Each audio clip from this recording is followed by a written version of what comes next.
Your time is up, time is up, time is up. So line 'em up, line 'em up.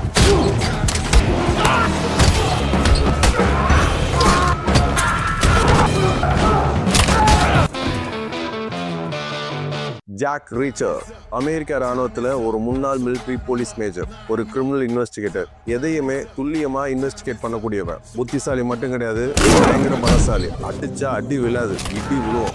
ராணுவ வேலையை விட்டுட்டு இப்ப எந்த நிரந்தரமான வேலையும் இல்லாம கவர்மெண்ட் கொடுக்குற பென்ஷன் காசுல ஒரு நாடோடி மாதிரி நாடு முழுக்க அலைஞ்சு திரிஞ்சிட்டு இருக்கான். அவன் எங்கெல்லாம் போறானோ அங்கெல்லாம் ஏதாவது ஒரு பிரச்சனை நடக்கும், ஒரு குற்றம் நடக்கும். அது இவன் தலையில தான் வந்து வீடியோ. அப்பேற்பட்ட ராசிக்காரன். அப்படிதான் இப்போ ரீச்சர் ஜார்ஜியால இருக்கிற மார்கிரேவ் ஒரு சின்ன கிராமத்துக்கு வரான். ஒரு பஸ்ல இருந்து இறங்கி 1/2 கிலோமீட்டர் தூரம் நடந்து மார்கிரேவுக்குள்ள இருக்கிற ஒரு ரெஸ்டாரண்ட்டுக்கு போய் ஒரு காப்பியும் ஒரு பையும் ஆர்டர் பண்றான்.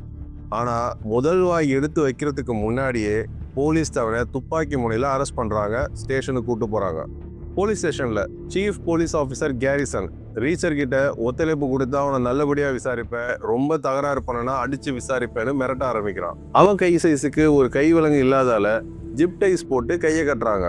ரீச்சர் கிட்ட பாக்கெட்ல $200 பணமும் ஒரு மெடலும் பாஸ்போர்ட் மட்டும்தான் இருக்கு. போலீஸ் அவனை விசாரிக்கிறாங்க. ஆனா அவன் இது வரைக்கும் ஒரு வார்த்தை கூட பேசவே இல்லை, அமைதியாவே இருக்கான். அப்புறம் அந்த ஸ்டேஷனோட சீஃப் டிடெக்டிவ் ஆபீசர் ஆஸ்கார் வராரு. ரீச்சரை ஒரு கான்ஃபரன்ஸ் ரூமுக்கு கூட்டிட்டு போயிட்டு அவனை எதுக்கு அரெஸ்ட் பண்ணிருக்கோன்றத விளக்குறாரு. இன்னைக்கு காலையில கிராமத்துக்கு வெளியில நீ நடந்து வந்த பாதையில ஒரு கொலை நடந்திருக்கு. ஒன்ன மாதிரியே உயரமான ஒருத்தன் கொலை நடந்த இடத்துல பார்த்ததா சொல்றாங்க. அவங்க சொல்றத வச்சு பார்க்கும்போது உன்னோட உருவம் பர்ஃபெக்டா ஒத்து போகுது. வயல்வெளி பாலத்துக்கு பக்கத்துல ஒருத்தனை 3 முறை சுட்டுட்டு செத்ததுக்கு அப்புறம் அவனை அடிச்சு மிதிச்சு ஒரு அட்டைப்பொட்டியை மேல போட்டு மூடி வச்சிருக்காங்க. போஸ்ட்மார்ட்டம் கூட பண்ண முடியாது, அந்த அளவுக்கு உருவத்தை சிதைச்சிருக்கானுங்க. அங்க அனலைஸ் பண்ணி வச்ச எல்லாத்தையுமே ரீச்சர் கிட்ட சொல்றாரு. அவர் சொன்ன விஷயத்துக்கு ரீச்சர் அமைதியாவே இருக்கிறான், எதுவுமே பதில் சொல்லல. ஆஸ்கார் அவனுக்கு சட்டப்படி உனக்கு கவர்மெண்ட் லாயர் ஏற்பாடு பண்ணி தரேன்னு சொல்றாரு. அப்பதான் ரீச்சர், எனக்கு லாயர்லாம் தேவை கிடையாது, நான் யாரையும் கொல்லல, முக்கியமா இந்த ஊர்ல குறைஞ்சது இந்த 1-2 நாள்ல நான் யாரையும் கொல்லல அப்படின்னு வாயை திறந்தான். நீங்க சொல்ற மாதிரி நான் பஸ்ல இருந்து இறங்கி அந்த வழியா தான் நடந்து வந்தேன், அதனாலதான் என்னை யாராவது பார்த்திருப்பாங்க. அந்த ரோட்ல நான் நடந்து வந்தேன்றதுக்காக என்ன நீங்க கொலையாளியா நீங்க நினைக்க முடியாது. இந்த நகரத்துக்கு நான் வந்து பிளைண்ட் பிளேக் அப்படின்னு ஒரு பாடகரை மட்டும்தான் பார்க்க வந்தேன். அவர் இறந்துதான் நான் கேள்விப்பட்டேன், அவருக்கு மரியாதை செலுத்ததான் இந்த ஊருக்கே நான் வந்தேன் அப்படின்னு சொன்னான். அதே போலீஸ் ஸ்டேஷன்ல வெளியில ரோஸ்கோன்னு ஒரு லேடி போலீஸ் இருக்காங்க. அவங்க ரீச்சரோட கைரேகைகள் எல்லாத்தையும் செக் பண்ணி அவனுக்கு ஃபேஸ்புக், ஸ்னாப்சாட், இன்ஸ்டாகிராம் எந்த சோஷியல் மீடியாவிலையும் அவனுக்கு எந்த அக்கௌண்ட்டும் கிடையாது. ஏன் டிரைவிங் லைசன்ஸ், இன்சூரன்ஸ் கூட அவன்கிட்ட இல்லை. ரீச்சர்னு ஒரு ஆள் இருக்கான்னா ஒரே ப்ரூஃப் இப்போ அவன் ரூமுக்குள்ள உட்காந்துட்டு இருக்கிறது மட்டும்தான். ரீச்சர் ஒரு கிரிமினல் இன்வெஸ்டிகேட்டர்ன்றதால ஆஸ்கர் சொன்ன சம்பவத்தை வச்சு அங்க என்ன நடந்திருக்கும் அப்படின்னு கணிக்கிறான். நீங்க கொடுத்த தகவல் படி இந்த கொலையில 3 பேர் சம்பந்தப்பட்டிருக்காங்க. முதல்ல ஒருத்தர் சுட்டிருக்கான், அவன் ரொம்ப துல்லியமா சுட்டிருக்கான். புல்லட்டோட ஷெல்ஸ் கூட அங்கே விட்டு வைக்கல. அவன் ஒரு ப்ரொஃபஷனலா இருக்கலாம், இல்லைன்னா அவன் இதுக்கு முன்னாடி நிறைய கொலையை பண்ணியிருக்கலாம். அப்புறம் 2வதா ஒருத்தன் அந்த செத்த உடலை கொடூரமா தாக்கியிருக்கான். கடைசியா 3வதா ஒருத்தன் அந்த உடலை அட்டையை போட்டு மூடி இருக்கான். 3 கேரக்டர் இந்த விஷயத்துல தெரியுது. சுட்டவனுக்கு அவனை அடிக்கணும்ன்ற எண்ணம் வராது, மிதிச்சவனுக்கு அவனை மூடணும்னு எண்ணம் இருக்காது. அதனாலதான் இந்த சம்பவத்துல 3 பேர் ஈடுபட்டிருக்காங்கன்னு சொல்றேன். ரீச்சரோட புத்திசாலித்தனத்தை பார்த்து ஆஸ்கார் கொஞ்ச நேரத்துல பிரமிச்சு போயிட்டான். இருந்தாலும் அதை வெளியில காட்டிக்கல. நீ கொலை நடந்த நேரத்துல பஸ்ல தான் இருந்துன்னு நிரூபிச்சா நீ குற்றவாளி இல்லைன்னு ஒத்துக்கிறோம் அப்படின்னு சொல்லி ஆஸ்கார் லாக்அப்ல அடைச்சான். இறந்தவன் ஷூல இருந்து ஒரு போன் நம்பர் எடுத்திருக்காங்க. அதை இன்வெஸ்டிகேட் பண்ண ஆஸ்காரும் ரோஸ்கோவும் கிளம்புறாங்க. அந்த நம்பர் பால்ன்ற ஒரு ஆளோடது. அவன் ஒரு பேங்கர். ஆஸ்கார் பால் கிட்ட இறந்தவரை பத்தி ஏதாவது தெரியுமான்னு கேட்க முதல்ல தெரியாதுன்னு தான் சொல்றான். திடீர்னு வெளில ஒரு கருப்பு காரை பார்த்துட்டு பயந்து போய் ஆமா நான் தான் கொன்னேன்னு சொல்றான். ஆஸ்காருக்கு திடீர்னு டவுட் வந்ததால, நீங்க அவனை டபுள் பேரல் கன்னை வச்சு சுட்டிருக்கீங்க, அப்புறம் நீங்க அவனை எரிச்சிருக்கிறீங்க கரெக்டான்னு கேட்கிறான். அதுக்கு பால், ஆமா நான் தான் சுட்டேன், நான் தான் எரிச்சேன், நான் என் குற்றத்தை ஒத்துக்கிறேன், நீங்க என்ன அரெஸ்ட் பண்ணலான்னு சொல்றான். அங்க நடக்காத விஷயத்த ஆஸ்கார் சொன்னதுக்கு அப்புறம் பால் ஒத்துக்கிட்டதை பார்க்கும் போதே இவன் பொய் சொல்றான்றது தெரிய வருது. இருந்தாலும் இவன் கன்ஃபர்ஸ் பண்ணதுக்காக இவனை அரெஸ்ட் பண்றாங்க. பாலை ஸ்டேஷனுக்கு கூட்டிட்டு வந்து ரீச்சர் செல்லே அடைக்கிறாங்க. ரீச்சர், உங்களுக்கு தான் குற்றவாளி கிடைச்சிட்டானே, அவன் தான் கன்ஃபர்ஸ் பண்ணிட்டால, என்னை வெளியே விடுங்க அப்படின்னு சொல்றான். ஆஸ்கார் அந்த ஜிப் டைப்பை கட் பண்ண கத்திரிக்கோல் தேடி இருக்கும் போதே ரீச்சர் கையாலேயே அறுத்துட்டு வெளியே வந்துடுறான். ரீச்சர் வெளியே வந்ததும் ஆஸ்கார், பால் மார்கிரேவ் நகரத்துல தான் இருக்கான், அவனுக்கு எந்த கிரிமினல் ரெக்கார்டும் இல்ல, அவன் ஏன் கொலை செஞ்சுதான் ஒத்துக்கிறான்னு புரியல, பால் பொய் தான் சொல்றான்னு ஆஸ்கார் நம்புறான். அங்க நின்று இருக்கும்போது ஒரு போலீஸ் ஆபீசர் அவனையே உத்து பார்த்துட்டு இருந்தான். அவன்கிட்ட நீங்க ஏதாவது கேட்டீங்கன்னா உங்களுக்கு ஐடியா கிடைக்கும் அப்படின்னு ரீச்சர் சொல்றான். அந்த உத்து உத்து பார்த்தவன் பேரு ஸ்டீவன்சன். ஸ்டீவன்சன் வந்து பாலோட கசின். ஆஸ்கார் ஸ்டீவன்சனை கூப்பிட்டு விசாரிக்கும் போது அப்போதான் ஸ்டீவன்சன் ஒன்று சொன்னா, நேற்று ராத்திரி ஃபுல்லா நான் அவங்க வீட்டில் தான் இருந்தேன். ராத்திரி ஃபுல்லா பார்ட்டி பண்ணிட்டு காலையில நான் அவங்க வீட்டில் தான் இருந்தேன். ஸோ அந்த டைம்ல கொலை நடந்த இடத்துல அவனால இருந்திருக்க வாய்ப்பே கிடையாதுன்னு சொல்றான். ஆனா எனக்கு ஒண்ணு மட்டும் புரியல, பால் எதுக்கு கொலை செஞ்சதா சொல்றான்னு எனக்கு தெரியல. ஆஸ்கார் ரீச்சரையும் பாலையும் ஜெயில போட சொல்றாங்க. அதுக்கு ரீச்சர் நான் ஒண்ணுமே பண்ணல, வந்தா கன்ஃபெஷன் பண்ணிட்டானே, நான் எதுக்கு உள்ள போகணும் அப்படின்னு சொல்றான். இல்ல இல்ல உனக்கு சாட்சி இருக்கு, அவனுக்கு கன்ஃபெஷன் பண்ணது பொய் மாதிரி தெரியுது, என்னால உன்னை விட முடியாது, அதனால உன்னை ஜெயில போடுறேன்னு சொல்லிட்டு அங்க இருக்க லோக்கல் ஜெயிலுக்கு அவனை மாத்துறாங்க. ஆஸ்கார் ரீச்சர் கிட்ட அவன் 2 நாள் ஜெயில இருந்தானா ஆட்டோமேட்டிக்கா அவனே உண்மையை சொல்லிடுவான். ரீச்சர் நீ அவன் கூட போ, அவன் ஏதாவது சொன்னானா நீ எனக்கு சொல்லுன்னு சொல்லி அனுப்புறான். முதல்ல ரீச்சர் மறுத்தாலும் வேற வழியே இல்லாம பாலு கூட போனான். ரீச்சரும் பாலும் அந்த ஜெயிலுக்குள்ள போகும்போதே 5ன்ற ஒரு ஆபீசர் அவங்களுக்கு ட்ரெஸ்ஸை கொடுத்துட்டு அவங்க ட்ரெஸ் எல்லாத்தையும் கேட்ட சொல்றான். உள்ளாடை வரைக்கும் கேட்ட சொல்றான். அப்பதான் ரீச்சர் சொன்னா, எங்களுக்கு எந்த கிரிமினல் ரெக்கார்டும் கிடையாது, நாங்க ஒரு விசாரணை கைதிகள் தான், சட்டப்படி நீங்க அது மாதிரி பண்ணக்கூடாது அப்படின்னு சொல்றான். நீங்க மேற்கொண்டு அதை நீங்க செய்யணும்னு சொன்னீங்கன்னா நாளைக்கு நான் கேஸ் போட வேண்டியது இருக்கும்னு ரீச்சர் மிரட்டதுக்கு அப்புறம் தான் அந்த ஆள் எல்லா ட்ரெஸ்ஸையும் கொடுத்துட்டு அவனை அங்கேயே அனுப்புனான். காலையிலேயே கதவு எல்லாம் திறக்கும் போதே சில கைதி எல்லாம் ரீச்சரோட பிளாக்குள்ள வராங்க. உள்ள வந்தவனுங்க பால் கிட்ட ஷூவையும் கண்ணாடியும் கேட்கறாங்க. ஷூவை பக்கத்துல இருக்கவங்க கொடுத்துட்டு கண்ணாடியை கீழே போட்டு உடைக்கிறானுங்க. அதுக்கப்புறம் ட்ரெஸ்ஸை கைட்ட சொல்றாங்க. அப்பதான் ரீச்சர் என்ட்ரி கொடுத்தான். டேய் நான் 3 என்றதுக்குள்ள இங்க இருந்து போயிருங்க, இல்லைன்னா ஒருத்தனுக்கும் கை கால் இருக்காதுன்னு சொல்லி மிரட்டா 1 2ன்னு சொல்லும் போதே அவனுங்கள்ட்ட இருந்து ஒரு கூலிங் கிளாஸை வாங்கிட்டு அவங்கள ஓட விட்டான். பால் ரீச்சர் கிட்ட ரொம்ப நன்றி சொல்லிட்டு அவனுக்கு என்ன நடந்ததுன்ற எல்லா விஷயத்தையும் ரீச்சர் கிட்ட சொல்ல ஆரம்பிச்சான். நான் கிரிமினல்லாம் இல்லைங்க, நான் ஒரு கரன்சி மேனேஜர் தான், இப்படி ஒரு இக்கட்டான சூழ்நிலையில என்னை மாட்டி விட்டாங்க, நான் இந்த விஷயத்த ஒத்துக்கலனா என் பொண்டாட்டி முன்னாடியே என்னை தூக்கில போடுவாங்க, என் பால்ஸை கட் பண்ணி என்னை திங்க வைப்பாங்கன்ற லெவலுக்கு என்னை மிரட்டினாங்க அப்படின்னு ரீச்சர் கிட்ட எல்லாத்தையுமே சொல்றான். ரீச்சரை கை காட்டி சில பேர் பேசிக்கிட்டு இருந்தாங்க. ரீச்சருக்கு அப்பவே புரிஞ்சு போச்சு திருப்பி எவனோ நம்மள்ட்ட சண்டைக்கு வர போறான்னு. அதனால முன்கூட்டியே ரீச்சர் ஒரு பாத்ரூமுக்கு போற மாதிரி அங்கேயே நடந்து போக ஆரம்பிச்சான். இவனுங்களாம் ஆடு சிக்கிருச்சுன்னு பின்னாடியே ஃபாலோ பண்ணி அவன் விரிச்ச வலையில இவனுங்க போய் சிக்கிட்டானுங்க. உள்ள வந்து சிக்கினவங்கள 4 பேரையும் மரணடி அடிக்கிறான் ரீச்சர். அடிச்சு போலீஸ்காரங்களாம் வந்து பிரிச்சு அவங்கள சரியான ரூமுக்கு கூட்டிட்டு போறாங்க. அப்புறம் தான் ஒரு விஷயம் புரியுது, ஸ்பைவி தான் இவங்கள ஆயுள் தண்டனை கைதிகள் அந்த பிளாக்ல வேணுக்குன்னு இவங்க 2 பேரையும் அடைச்சிருக்கான். அதே நேரத்துல ரோஸ்கோ லேடி போலீஸும் அந்த ஆஸ்கார் கிட்ட ரீச்சரோட ப்ரொஃபைலை பத்தி எடுத்து சொல்லிட்டு இருக்கா. அவன் நிறைய நாட்டுக்காக நிறைய சேவைகள் செஞ்சிருக்கான், அவன் நிறைய வீரதீர செயல்கள்லாம் செஞ்சிருக்கான், நிறைய மெடல்லாம் வாங்கியிருக்கான்னு அவனை பத்தி பெரும் ஆஸ்கார்கிட்ட சொல்றான். அதுக்கு ஆஸ்கார் கொஞ்சம் எரிச்சலாகி தயவு செய்து கொஞ்சம் வெளியே போய் இதெல்லாம் எங்களுக்கு தெரியும்னு சொல்றான். ஆக்சுவலா ரோஸ்கோக்கு ரீச்சர் எந்த தப்பும் பண்ணியிருக்க மாட்டான் அப்படின்ற விஷயம் தெரிஞ்சு போகுது. அதனாலதான் ஆஸ்கார் கிட்ட அவனை விடுதலை செய்யுங்க, அவனை எதுக்கு ஜெயில போட்டிருக்கீங்கன்னு அடிக்கடி போய் கேட்கறான். பால் ரீச்சர் கிட்ட நான் ஜாமீன்ல இருந்து வெளியே போனா கூட என்னை கொண்டுடுவாங்க, ஜெயில இருக்கிறதா சேஃப்னு நினைச்சேன், ஆனா ஜெயில அதோட மோசமா இருக்குன்னு சொல்றான். ரீச்சருக்கு ஏன் எல்லாரும் என்ன குறி வைக்கிறாங்க, எதுக்கு நம்ம ஆயுள் தண்டனை கைதிகள் பக்கத்துல அடைச்சாங்க, என்னையே கொலை பண்ண பாக்குறாங்கன்னு தெரியலையே அப்படின்னு நினைக்கிறான். ரீச்சருக்கும் பாலுக்கும் ஜாமீன் கிடைச்சிருச்சு. 2 பேரையும் ஜெயில இருந்து விடுவிக்கிறாங்க. பாலோட மனைவி அவனுக்கு ஜாமீன் வாங்கிடுறா. கொலை நடந்த டைம்ல ரீச்சர் பஸ்ல தான் இருந்தான்னு ப்ரூவ் பண்ணி அவனுக்கு ஜாமீன் வாங்கிடுறான். ரீச்சர் தனக்கு புது ட்ரெஸ் வேணும்னு ரோஸ்கோ வச்சுட்டு ட்ரெஸ் எல்லாம் வாங்கிக்கிறான். அப்பதான் ரீச்சருக்கு அவங்க அண்ணன் மட்டும்தான் ஒரு போலீஸ் ஆஃபீஸரா இருக்கான், ஆனா எங்க இருக்கான்னு எனக்கு தெரியாது, அவங்க அம்மா அப்பா இறந்ததாக எல்லாத்தையும் சொல்லிட்டு இருக்கான். அப்பதான் ரோஸ்கோ ரீச்சரை இன்னைக்கு நைட் டின்னருக்கு இன்வைட் பண்ணா அவனும் வரதாக ஒத்துக்கிறான். அப்பதான் ரீச்சர் ரோஸ்கோ கிட்ட சொன்னா, எனக்கு எங்க போனாலும் பிரச்சனை தேடி வருது, எப்படியாவது இன்னைக்கு நைட்டோட இந்த ஏரியா விட்டு கிளம்பிடணும் அப்படின்னு சொல்றான். ரோஸ்கோ ஒரு பார்பர் ஷாப்ல இறக்கி விட்டு அங்கிருந்து கிளம்புறான். அங்க இருக்க எல்லா மக்களும் இவன் கொலை செஞ்சு ஜெயிலுக்கு போயிட்டு வந்தன்றதுக்காக எல்லாருமே இவனை பார்த்து பயப்படுறாங்க. பார்பர் ஷாப்ல அப்படியே பேசிட்டு இருக்கும் போது அங்க ஒரு சிலை ஒண்ணு இருக்கு. அந்த சிலை யார் மெயின்டைன் பண்றா, இங்க எல்லாம் எல்லாமே நல்லா மெயின்டைன் பண்ணிருக்கீங்க, இங்க யார் எல்லாமே இன்சார்ஜ்னு அந்த பார்பர்கிட்ட கேட்கும் போது ஒரு விஷயம் தெரியுது. இங்க கிளீனர்னு ஒரு பெரிய தொழிலதிபர் இருக்காராம். ரியல் எஸ்டேட், மிஷினரி, கெமிக்கல்ஸ்னு அவன் பண்ணாத வேலையே இல்லையா, இந்த கிராமத்துக்கு அந்த ஆள் தான் நிறைய நன்கொடை தரதா சொல்றான். கொஞ்ச நேரத்துல கிளீனர் பையன் அவனோட கசின் டாசனோட ஒரு கருப்பு கார்ல வந்து நின்னான். ரீச்சரை ரொம்ப நேரமா முறைச்சு பார்த்துட்டு இருந்ததால ரீச்சர் அவனே நேர்ல போயிட்டு உனக்கு என்ன வேணும்னு கேட்டான். நீ யாருன்றதெல்லாம் எனக்கு தெரியும், நீ மத்த இடத்துல வாலாட்டுற மாதிரிலாம் இங்க வாலாட்டிடாத, நறுக்கிடுவோம் அப்படின்னு சொல்லி மிரட்டுறான். சாயங்காலமா ரீச்சர் ரோஸ்கோவை டின்னருக்கு கூப்பிடறதுக்கு போலீஸ் ஸ்டேஷனுக்கே போறான். ஆனா அவன் நேரம் அன்னைக்கு ஒரு கொலை நடந்திருக்கு. முன்னாடி நடந்த கொலை மாதிரியே இன்னொரு பாடி அதே இடத்துல கிடைச்சிருக்குன்னு அதை விசாரிக்க எல்லாரும் வேக வேகமா போறாங்க. அப்பதான் ஆஸ்கார் பால் ஜெயில ஏதாவது சொன்னான்னு கேக்குறான். அதுக்கு ரீச்சர் அவன் எதுவுமே சொல்ல வாயை திறக்கலன்னு சொல்றான். ஆஸ்கார் ஃபாரன்சிக் டிபார்ட்மெண்ட்டுக்கு ரீச்சரை கூப்பிடுறான். அதுக்கு ரீச்சர் வர மறுக்கிறான். நான் போலீஸ்காரன் இல்ல, நான் கேஸ்லயும் இல்ல, நான் எதுக்கு உன் கூட வரணும்னு கேட்கும் போது சிசிடிவில பார்த்த உருவம் நீதான்றது இன்னும் எனக்கு நம்பிக்கை இல்ல, இன்னும் உன்ன மாதிரி ஒரு உருவம் அங்க இருந்தான்றதுக்கு சாட்சி ஒருத்தர் சொல்லியிருக்கான். சோ நீ எங்கேயும் போக முடியாது, என் கூட தான் இருக்கணும்னு சொல்லிட்டு அவன் கூட அழைச்சிட்டு போறான். ஃபாரன்சிக் டிபார்ட்மெண்ட்ல இன்னும் அந்த ஆளோட ஐடென்டிட்டி யாருக்குமே கண்டுபிடிக்கல. அப்பதான் ரீச்சர் ஒரு விஷயத்த ஐடென்டிஃபை பண்ணா. ரீச்சர் அந்த சிஸ்டத்துல ஒரு கையோட போட்டோ இருந்தது. அந்த கையோட போட்டோவை உத்து பார்க்கும் போது அந்த கையில ஒரு தழும்பு ஒண்ணு இருந்தது. அந்த தழும்பு சின்ன வயசுல ஒரு அயன் பாக்ஸால ஏற்பட்ட காயம்னு சொல்றான். இவனுக்கு வயசு 45, அவனோட அம்மா அப்பா இறந்துட்டாங்க. அவன் ஒரு இன்வெஸ்டிகேஷன் ஆபீசரா இருந்திருக்கா. இவன் பேரு ஜோன்னு சொல்றான். ஜோ ரீச்சரோட அண்ணன். அங்க இருந்தவன் எல்லாருக்குமே ஷாக்கு, செம்ம கடுப்பா அந்த டிபார்ட்மெண்ட் விட்டு வெளியே வேகமா வந்தான். ஆஸ்கார் இவன் போற வேகத்தை பார்த்தா இந்த கிராமத்தையே கொளுத்திடுவா அப்படின்னு சொல்லி ரோஸ்கோவை கூட அனுப்புறான். ஆஸ்கார் விடாம அது எப்படி அண்ணனும் தம்பியும் ஒரே நேரத்துல 2 பேருக்கு தெரியாம இந்த கிராமத்துல வந்து நிப்பீங்க அப்படின்னு கேக்குறான். ரீச்சர் முன்னாடியே சொன்ன மாதிரி நான் பிளைண்ட் பிளேக்னு ஒரு பாடகரை மட்டும் தான் பார்க்க வந்தேன்னு திருப்பி சொல்றான். இப்போ கத்தி கோவத்தோட சொல்றான்.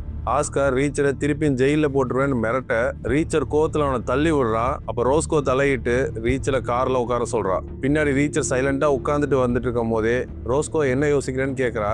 என் அண்ணன் கொன்னவனை கண்டுபிடிச்சு அவனை எப்படி கொன்னாங்களோ அப்படியே அவனையும் கொல்லுவேன்னு சொல்றான்.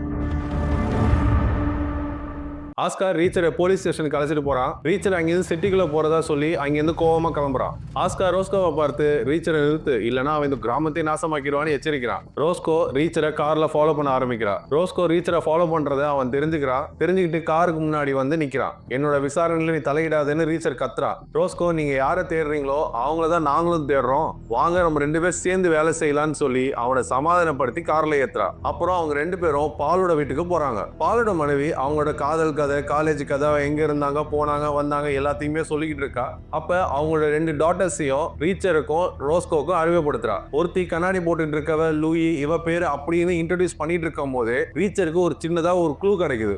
பேசிட்டு இருக்கும் போதே ரீச்சர் டக்குன்னு எந்திரிச்சு பாத்ரூம் போறேன்னு சொல்லிட்டு பாலோட ரூமுக்கு போய் எதையோ பாக்குறான். பாலோட ஷூல ஒரு காட்டு விதை ஒண்ணு கிடைக்குது. பாலோட மனைவிக்கு நன்றி சொல்லிட்டு 2 பேரும் அங்கிருந்து கிளம்புறாங்க. வெளியில வந்து ரோஸ்கோ கிட்ட 2 முக்கியமான விஷயங்களை சொன்னான். ஜெயில என்ன தாக்குனவங்க என்ன குறி வைக்கல, அவங்க பாலை தான் தாக்க வந்திருக்காங்க. அவங்க கண்ணாடி போட்டுக்கிட்டு இருந்தவன தான் தாக்க வந்திருக்காங்க. சோ அப்ப கண்ணாடி போட்டிருந்தது நானு, அதனாலதான் அவங்க என்ன தாக்குனாங்க. 2வது ஒரு பேங்கோட ஷூல வயல் செடியோட விதை எப்படி வந்துச்சுன்னு கேக்குறான். அந்த விதையை எடுத்து ரோஸ்கோ கிட்ட காட்டுறான். ரீச்சரோட அண்ணன் ஜோ கொல்லப்பட்ட இடத்துக்கு ரீச்சரோ ரோஸ்கோவும் போறாங்க. அங்க ரீச்சர் அவனோட அண்ணன் எப்படி தாக்கப்பட்டிருப்பான் அப்படின்னு விஷுவலைஸ் பண்ணி பாக்குறான். கொலைகாரன் எங்க நின்றுருப்பான், அவன் எப்படி அவனை தாக்கனா அப்படின்ற எல்லா விஷயத்தையும் அங்க இருந்தே சில கால் தடங்களை வச்சு அவன் கணிக்க ஆரம்பிச்சான். ரோஸ்கோ ரீச்சரோட அண்ணனை பத்தி கேட்கிறா. அவர் என்ன வேலை பார்க்கறாரு, என்ன செஞ்சுட்டு இருந்தாரு, எத்தனை வருஷத்துக்கு முன்னாடி பார்த்தன்ற மாதிரி பல கேள்வி கேட்கிறா. அப்ப என் அண்ணன் ஒரு உள்நாட்டு பாதுகாப்பு துறையில வேலை செஞ்சுட்டு இருந்தான். போதைப் பொருள் தடுப்பு, எல்லை கடத்தல் நிறைய பிரச்சனை ஹேண்டில் பண்ணிட்டு இருந்தான். ஜோ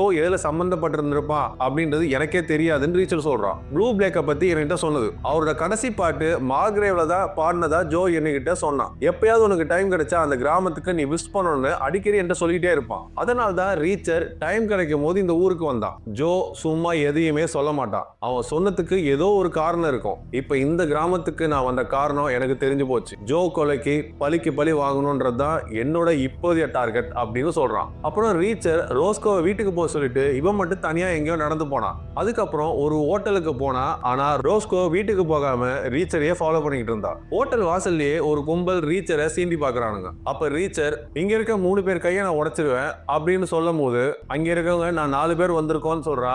இல்ல உங்களை ஒருத்த ஹாஸ்பிட்டல் அடிச்சு போனல, அதனால ஒருத்த கையை மட்டும் உடைக்க மாட்டேன்னு சொல்லிட்டு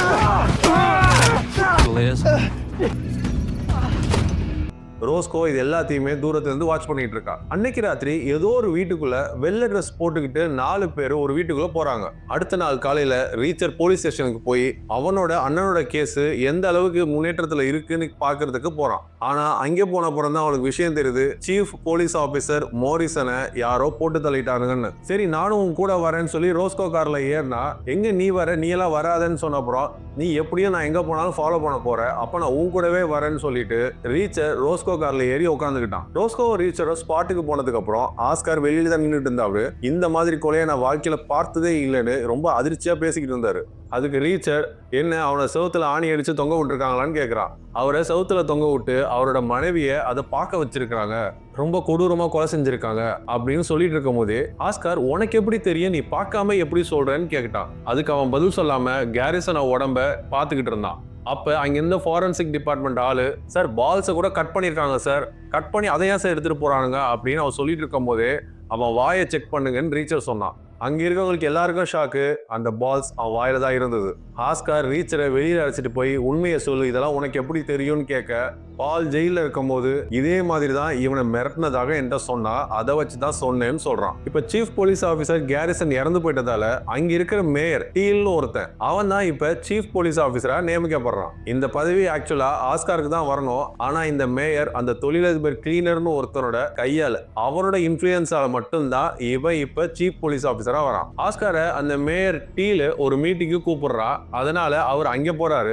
அப்போ ரீச்சர் ஒரு போலீஸ்காரனே இப்படி கொலை செஞ்சிருக்காங்கன்னா பாலோட நிலைமை என்ன ஆகும்னு நினைக்கிறான். இமிடியேட்டா ரோஸ்கோவும் ரீச்சரும் பாலோட வீட்டுக்கு போறாங்க. ரோஸ்கோவும் ரீச்சரும் பாலோட வீட்டுக்கு போய் அவங்க மனைவியை சந்திக்கிறாங்க. பாலோட மனைவி கல்யாணம் ஆகி இத்தனை வருஷத்துல ஒரு நாள் கூட அவர் நைட் வராம இருந்ததே இல்லை, அவருக்கு என்ன ஆச்சுன்னு எனக்கு தெரியலன்னு பயப்பட ஆரம்பிச்சா. பாலோட மனைவியை சமாதானப்படுத்திட்டு ரீச்சர் பாலோட கேரேஜில் போய் ஒரு சேஃப்டிக்கு ஒரு சின்ன கத்தியை எடுத்து இடுப்புல சொருவிக்கிட்டு பாலோட காரை எடுத்து ரீச்சர் அங்கேருந்து கிளம்பினான். மீட்டிங்ல மேயர் டீலோ தன்னோட புது பதவியை பத்தி சந்தோஷமா அறிவிச்சுக்கிட்டு இருக்கான். கூட்டத்துல ஒருத்தன், இந்த நகரத்துல 20 வருஷமா எந்த கொலையும் நடக்கல, இப்போ இந்த ரீச்சர் வந்ததும் 4 கொலைகள் நடந்திருக்கு, அவன் ஏன் இந்த ஊர்ல சுத்திக்கிட்டு இருக்கான்னு கத்த ஆரம்பிச்சான். அங்கிருந்து நிறைய பேர் கூட்டம் சேர்ந்துக்கிட்டு ரீச்சரை கைது செய்யணும்னு கூச்சலிடுறானுங்க. அப்பதான் இந்த தொழிலதிபர் கிளீனர் தலையிட்டு ரீச்சரோட அடையாளத்தை பத்தி சொல்றான். ரீச்சர் சாதாரண ஆள் கிடையாது. இங்க இந்த கிராமத்துல முதல்ல கொலை செய்யப்பட்ட அவனோட அண்ணன் தான். ரீச்சரும் தன்னோட அண்ணன் கொலைக்கு தான் நியாயம் தேடி இங்க நிக்கிறாருன்னு சொல்றான். மீட்டிங் முடிஞ்சதும் ஆஸ்காரை அந்த மேயர் கூப்பிட்டு தனியா விசாரணை எப்படி நடத்தணும்னு கத்து கொடுக்க ஆரம்பிச்சான். இனிமேலுக்கு அவன் சொல்ற மாதிரி தான் இங்க நடக்கணும்னு உத்தரவிட ஆரம்பிச்சான். முதல்ல இந்த மாரிசன் வந்து நிறைய பேரை கைது செஞ்சிருக்கான், அதுல ஒருத்தன் எவனாவது பழி வாங்கியிருக்கலாம், அந்த கோணத்துல இங்க விசாரிக்கணும் அப்படின்னு கேஸையே திசை திருப்ப ஆரம்பிச்சான். சமீபத்துல ஜெயில இருந்து நிறைய பேர் வெளியே வந்திருக்காங்க. அவனுக்கு எல்லாத்தையுமே ஒரு லிஸ்ட் எடுத்து எல்லாரையும் ஒருத்தோதரியா அவங்க வீட்டுல போய் செக் பண்ணுன்னு ஆஸ்காருக்கு உத்தரவிட்டான். மேயர் இந்த கேஸோட திசையை கம்ப்ளீட்டா திருப்ப பாக்குறான், என் கவனத்தை வேற பக்கம் திசை திருப்பிட்டு வேற ஏதோ பண்ண பாக்குறான்னு சொல்றான். ரீச்சர் கிளீனர் மேலதான் எனக்கு ஏதோ பயங்கர சந்தேகம் இருக்கு, கண்டிப்பா ஏதோ சட்டவிரோதமா அவன் சம்பாதிக்கிற மாதிரியே அவன் டவுட் ஆகுறான். ரீச்சர் முதல்ல பாலோட குடும்பத்தை பாதுகாக்கணும்னு சொல்றான். அதுக்கு ஆஸ்கார் தன்னோட FBI ஃப்ரெண்டு பிக்கார்ட்னு ஒருத்தர் இருக்கான், அவன்கிட்ட உதவி கேட்கலாம் அப்படின்னு சொல்றான். அப்புறம் ரீச்சர் பார்பர் ஷாப் பக்கத்துல இருக்கிற ஒரு கடைக்கு போன் வாங்க போறான். அப்ப அந்த பார்பர் 2 ஸ்பானிஷ்காரங்க வந்தானுங்க, உன்னை பத்தி தான் கேட்டானுங்க, அவனுங்களை பார்த்தா பேச வந்த மாதிரி தெரியல, நீ கொஞ்சம் ஜாக்கிரதையா இருன்னு எச்சரிச்சாரு. ரீச்சர் பாலோட வீட்டுக்கு போய் அவரோட மனைவியை பார்த்து, நீங்க இங்க இருந்து இமிடியேட்டா கிளம்பி ஆகணும், வேகமா கிளம்புங்க, உங்களுக்கு துணையா பிக்கார்டுன்னு ஒரு ஆள் வராரு, நீங்க அவரோட பாதுகாப்பா கிளம்புங்கன்னு ரீச்சர் சொல்றான். ரீச்சர் வீட்டுல இருந்து வெளியே வரும்போது ஒரு கார்ல ஒருத்தன் அந்த வீட்டையே நோட்டை விட்டு இருக்கிறத பாக்குறான். ரீச்சர் அவனை கிட்ட நடந்து போக அவன் அங்கிருந்து கிளம்பிடுறான். ரீச்சர் நம்மளுக்கு டைமே இல்ல, நம்மளோட நோட்டோட ஆரம்பிச்சிட்டாங்க, இங்க இருந்து கிளம்பணும்னு சொல்லிட்டு இருக்கும் போதே யாரோ ஒருத்தன் உள்ள வந்தான். அப்புறம் தான் தெரியுது அவர் ஆஸ்காரோட ஃப்ரெண்டு பிக்கார்டுன்னு. அவரோட ஐடி கார்டெல்லாம் செக் பண்ணிட்டு உள்ள விட்டான் ரீச்சர். பாலோட மனைவி குழந்தைங்க எல்லாரையுமே ஒரு வண்டியில ஏத்தி பிக்கார்ட துணையோட ஏதோ ஒரு சேஃப் பிளேஸ்க்கு அழைச்சிட்டு போறாங்க. ரீச்சர் அந்த ஜெயிலர் ஸ்பைவி கிட்ட இருந்தா இந்த இன்வெஸ்டிகேஷனை ஸ்டார்ட் பண்ணணும்னு நினைச்சான். அதனால ஆஸ்கார் பேசுற மாதிரி அந்த ஜெயிலர் ஸ்பைவி கிட்ட பேசினான். ரீச்சர்ன்றவன் உன் மேல கேஸ் கொடுக்க போறானா, அதனால நான் உன்கிட்ட இமிடியேட்டா பார்க்கணும்னு எங்க இருக்கேன்னு கேட்கறான். அவனும் அவன் இருக்கிற இடத்த சொல்லி அவனை வர சொல்றான். ஆனா ஸ்பைக்கு ஆஸ்கார் கோடு ரொம்ப நல்லா தெரியும் போல. ரீச்சர் அங்க போகும்போதே அவன் ரெடியா 2 ஆளுங்களோட நின்றுட்டு இருந்தான். அந்த 2 ஸ்பானிஷ்காரங்க கன் முனையில நிக்க வச்சு ரீச்சரை அந்த கார் டிக்கில படுக்க சொன்னாங்க. ரீச்சர் அவங்கள ஈஸியா அடிச்சு முடிச்சலாம்னு நினைச்சா, ஆனா ஸ்பானிஷ் பசங்க ரொம்ப திறமையா சண்டை போட்டானுங்க. போலீஸ் வரதை பார்த்தோன்னே 3 பேரும் சண்டையை நிறுத்திட்டு அங்கிருந்து தப்பிச்சு ஓடி போயிடுறானுங்க. ரீச்சர் போலீஸ் ஸ்டேஷனுக்கு போறான். அங்கே ஆஸ்கார்ட்டையும் ரோஸ்கோட்டையும் நடந்த விஷயத்த எல்லாத்தையும் சொல்றான். அவனுங்க ஸ்பானிஷ்காரங்க தான், ஆனா பர்ஃபெக்ட்லி ட்ரெயின்டு, அவனுக்கு சாதாரண அடியாளுங்க கிடையாது அப்படின்னு சொன்னான். ஏன்னா நான் யாரா இருந்தாலும் அவனுங்களை 10 செகண்ட்ல அடிச்சு முடிச்சிருவேன். அவனுக்கு என்கிட்ட கிட்டத்தட்ட 3 நிமிஷமா சண்டை போட்டானுங்க, என்னால யாரையுமே சாய்க்க முடியல. ஸோ அவங்க பர்ஃபெக்ட்லி ட்ரெயின்டுன்னு ஒரு முடிவுக்கு வந்தான். இவனுங்கிட்ட சண்டை போட்டதால என்னால அந்த ஸ்பைவியை கரெக்டா விசாரிக்க முடியலன்னு வருத்தப்பட்டான். அதுக்கு ஆஸ்கார், இந்த விஷயத்துல நீ தலையிடாத, நான் பாத்துக்கிறேன், நீ போய் ரெஸ்ட் எடு அப்படின்னு சொல்லி ரீச்சரை அனுப்புனான். பட் ரீச்சருக்கு அதுல விருப்பம் இல்லை. நான் வீட்டுக்கு போல, நான் ஒரு பாருக்கு போய் 2 பீர் சாப்பிட்றேன்னு சொல்லிட்டு பாருக்கு கிளம்புனா, நீ பாருக்கும் போகக்கூடாது, பேசாம கார்ல ஏறுன்னு சொன்னான். ஆனா ரோஸ்கோ அவனை ஒரு பாருக்கு கூட்டிட்டு போய் 2 பேரும் குடிச்சிட்டு டான்ஸ் ஆடுறாங்க. அப்புறம் அவங்க 2 பேரும் ரோஸ்கோட வீட்டுக்கு போக முடிவு பண்றாங்க. ஆனா இங்க மழை பயங்கரமா பெய்ஞ்சு ரோடெல்லாம் பிளாக் ஆயிடுது. பக்கத்துல இருக்க ஹோட்டல்ல ரூம் எடுத்து தங்குறாங்க. அவங்க படுத்துக்கிட்டு அப்படியே பேசிட்டு இருக்கும் போது ரோஸ்கோ தன்னோட பழைய பாஸ் கிரேன்னு ஒருத்தரை பத்தி சொல்றா. இப்போ ஆஸ்கார் இருக்க இடத்துக்கு முன்னாடி இருந்தவர் அவரு தான். ரோஸ்கோக்கு அவர் தான் மிகப்பெரிய மென்டாரா இருந்தாருன்னு சொல்றா. அவர் எப்பவுமே என்ன தைரியமா இருக்க சொல்லுவாரு. என்கிட்ட ஒரு பாக்ஸ்ல ஒரு துப்பாக்கி ஒன்று போட்டு கொடுத்தாரு. இப்படின்ற மாதிரி நிறைய விஷயம் பேசிட்டு இருந்தாங்க.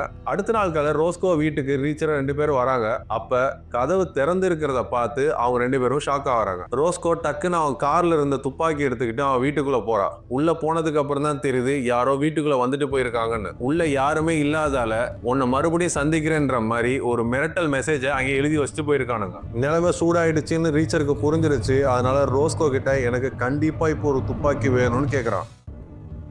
அப்ப ரோஸ்கோ அவளுக்கு கிரே கொடுத்த துப்பாக்கியை எடுத்து ரீச்சருக்கு கொடுத்தான்.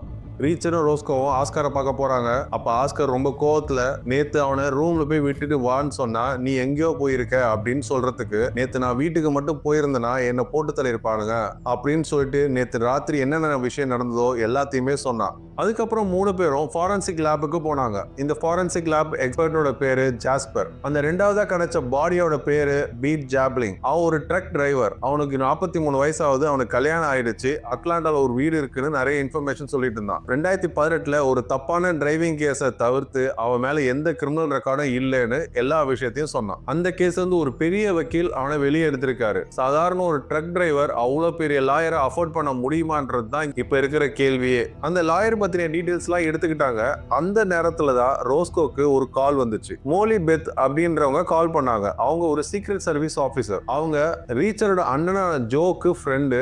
ஜோ மார்கரெட்டோட தான் ஒர்க் பண்ணிட்டு இருந்தான்ற விஷயம் இவங்களுக்கு தெரியும். அதனாலதான் போலீஸ் ஸ்டேஷனுக்கு கால் பண்றாங்க. அப்ப ஜோவை பத்தி கேட்கும் போது தான் ரீச்சர் கிட்ட அந்த போனை கொடுத்து எல்லா விஷயத்தையும் சொல்ல சொன்னாங்க. ரீச்சரும் ஜோ இறந்த விஷயத்த அவங்கள்ட்ட சொன்னான். அவங்ககிட்ட ஜோ எதுக்கு இங்க வந்தா, இங்க என்ன செஞ்சுட்டு இருந்தா அப்படின்ற மாதிரி கேள்வி எல்லாம் கேட்டான். அவன் அங்க என்ன பண்ணிட்டு இருந்தான்னு எனக்கு தெரியாது.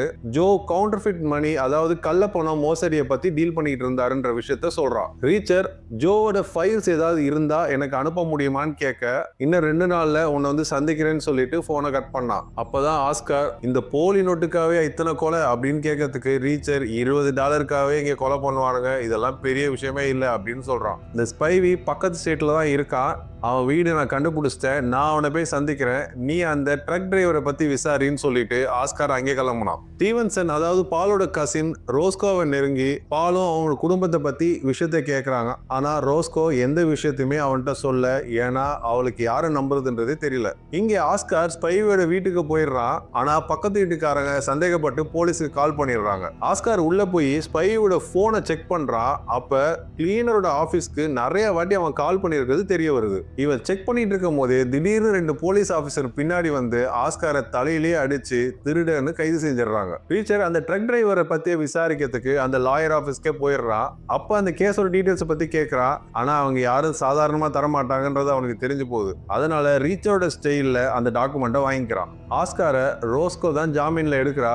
சீஃப் டிடெக்டிவும் தெரியாம கைது செஞ்சுட்டு தான் மன்னிப்பு கேட்டாங்க. ஆனா ரோஸ்கோக்கும் தெரியும், ஆஸ்காருக்கும் தெரியும் இவங்க வேணுக்குன்னு தான் கைது பண்ணியிருக்காங்கன்னு. 2 பேருமே அந்த போலீஸ்காரங்களை முறைச்சிட்டே வெளியே வந்துட்டாங்க.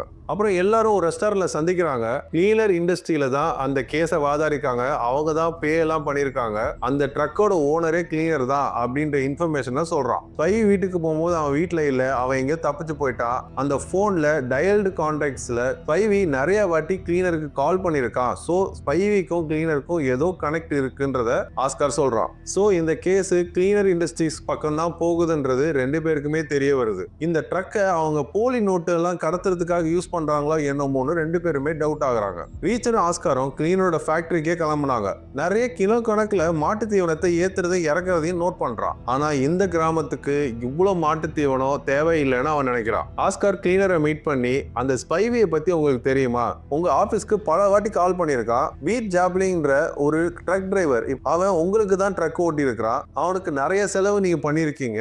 இந்த கிளீனர் இண்டஸ்ட்ரீஸ்க்கும் அவங்க 2 பேருக்கும் என்ன சம்பந்தம்ன்ற விஷயத்த கிளீனர்கிட்ட கேட்குறான். கிளீனர் ரொம்ப ஜாலியா என்னோட ப்ராடக்ட்ஸ் நாடு ஃபுல்லா போகுது, என் லாயர்ஸ் தான் எப்பவும் இந்த விஷயத்துல ஹேண்டில் பண்றாங்க. ஒரு ட்ரக் டிரைவர் பேசுனா என்னோட லாயர்ஸ் பார்த்துப்பாங்க, நான் இந்த விஷயத்துல ஏன் தலையிட போறேன், உன் கேள்வியே முட்டாள்தனமா இருக்கு, என் இண்டஸ்ட்ரிக்கு நிறைய பேர் கால் பண்ணுவாங்க, எல்லாரையுமே நான் ஞாபகம் வச்சுக்க முடியுமா, எல்லாருக்கும் நானா கால் பண்ணி பேச போறேன், எல்லார்ட்டையும் நான் தான் பேசணும்னு யாராவது சொன்னாங்களா? ஒரு ட்ரக் டிரைவர் மாட்டிக்கிட்டானா என்னோட ப்ராடக்ட்ஸ் அந்த கரெக்டான டைம்ல கஸ்டமர் ரீச் ஆகாது, அதனால என் லாயர்ஸ் அவனுக்கு சப்போர்ட் பண்ணி அவனை வெளியே எடுத்திருப்பாங்க, இதெல்லாம் என் பிசினஸ்ல சாதாரண விஷயம் அப்படின்ற மாதிரி சொன்னான். ஏன் நீ சொல்ற ஸ்பைவின்னு யாரோ ஒருத்தன் அவனோட ஃப்ரெண்டு கூட இங்க ஒர்க் பண்ணலாம், அவனுக்கு கூட அவன் கால் பண்ணி பேசியிருந்திருக்கலாம் அப்படின்னு அவங்களுக்கு கிடைச்ச 2 பாயிண்டையும் சுக்குநூறா உடைச்சிருந்தான். நீங்க உங்க வேலையை பாக்குறீங்கன்னு எனக்கு புரியுது, ஆனா இந்த நகரத்துக்கு நான் நிறைய பணம் செலவு பண்ணியிருக்கேன், இந்த மாதிரி கொலை பத்தி கேள்வி கேட்டு என் டைமை வேஸ்ட் பண்ணி ஆதாரம் இல்லாத இந்த மாதிரி என் நேரத்தை வீணடிச்சனா இங்க இருக்க மக்கள்லாம் உன்னை சும்மா விட மாட்டாங்கன்னு மிரட்ட ஆரம்பிச்சான். கொஞ்ச நேரத்துல கிளீனர் கொஞ்சம் டென்ஷன் ஆகி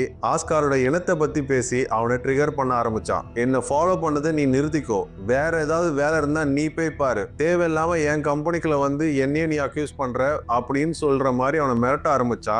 டேய், நான் என்ன செய்யணும் என்ன செய்யக்கூடாது நீ சொல்லாத, நீ அப்பா கிடையாது, என் இன்வெஸ்டிகேஷனை எப்படி பண்ணணும், எதை செய்யணும், யாரை கேள்வி கேட்கணுன்றது எனக்கு தெரியும், இதுக்குள்ள நுழைஞ்சு ஏதாவது சுத்தி விடலான்னு பார்த்தனா உன்னை கழுத்திலே காலை வச்சு மிதிச்சிருவேன் அப்படின்ற மாதிரி கோவப்பட்டு பேசினான். இது வரைக்கும் ஆஸ்கார் அப்படி கோவப்பட்டதே கிடையாது, ஃபர்ஸ்ட் தடவையா கோவப்படுறான். இவன் கோவப்படுறத பார்த்து அவன் 2 பெல் அடிச்சு 2 செக்யூரிட்டியை வர வச்சு இவங்க 2 பேரையும் கழுத்து பிடிச்சி வெளியே தள்ள சொல்லிடுறான். நம்மள்ட்ட இருந்த 3 க்ளூவும் இப்போ ஒண்ணுமே இல்லாம ஆயிருச்சு. ஒண்ணு, இந்த ஸ்பைவி ஜெயிலர் இருந்தா அவன் எங்க போனான்னு தெரியல, பால்னு ஒருத்த இருந்தா அவன் இருக்கானா இறந்துட்டானான்றது கூட தெரியல, இந்த ட்ரக் டிரைவர் அதுவும் ஒண்ணு இல்லாம போயிடுச்சு அப்படின்னு விரக்தியில எல்லாரும் பேசிக்கிட்டு இருந்தாங்க. பால் வேலை பார்த்த அந்த பேங்கோட மேனேஜரை ஆஸ்கார் பார்க்க போறான். ஆனா அங்க போன அப்புறம் ஒரு விஷயம் தெரியுது, பால் 1 வருஷத்துக்கு முன்னாடி அங்க இருந்து வேலையை விட்டு நின்று இருக்கான். பால் இந்த பேங்க்ல ஒர்க் பண்ணலனா அப்ப யாருக்காக இவன் ஒர்க் பண்ணிட்டு இருந்தான்ற விஷயம் கேள்வியா நிக்குது. ரீச்சர் ஸ்பைவே சந்திக்க அதே பப்புக்கு போனான். அப்ப உயரமா குண்டா ஒருத்த வந்து,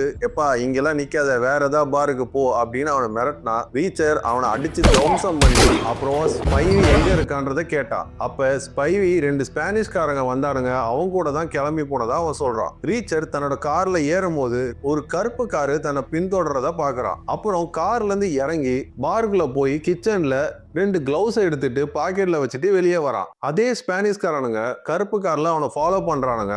ஆனா இவன் எதுவும் கண்டுக்காம காரை எடுத்துட்டு ஒரு ஆள் இல்லாத இடத்துக்கு ஓட்டிக்கிட்டு போறான். அந்த இடத்துக்கு போயிட்டு டக்குன்னு கார்ல இருந்து வெளியே குதிச்சிடுறான். அந்த ஸ்பானிஷ்காரங்க இவன் குதிச்சதை கவனிக்காம கார் பின்னாடியே ஃபாலோ பண்ணிட்டு போய் நிக்கிறானுங்க. துப்பாக்கி எடுத்துட்டு ரீச்சரை அந்த வீட்டுக்குள்ள தேட போறானுங்க. ஆனா ரீச்சர் பின்னாடி இருந்து 2 ஸ்பானிஷ்காரங்க சுட்டு கொண்டுறான். அவனுக்கு நல்லா தெரியும் இவனோட சண்டை போட்டா ஒரு 10 நிமிஷம் ஆகணும், அதனால 2 செகண்ட்ல முடிச்சிட்டான். அப்புறம் அவங்க பாக்கெட்டை செக் பண்றான். அவங்க பாக்கெட்ல நிறைய காசு இருந்தது, அதை எடுத்து இவன் பாக்கெட்ல வச்சுக்கிட்டான். அவங்க 2 பேரையும் தூக்கிட்டு கார் டிக்கியை திறக்கும் போதுதான் அவனுக்கு உள்ள ஒரு விஷயம் தெரிஞ்சது. அண்ணன் ஸ்பைவி தலையில குண்டடிப்பட்டு கிடக்குறாரு. அவனை தான் ஊர் முழுக்க தேடிட்டு இருந்தா இந்த டிக்கில படுத்து கிடக்குறான்.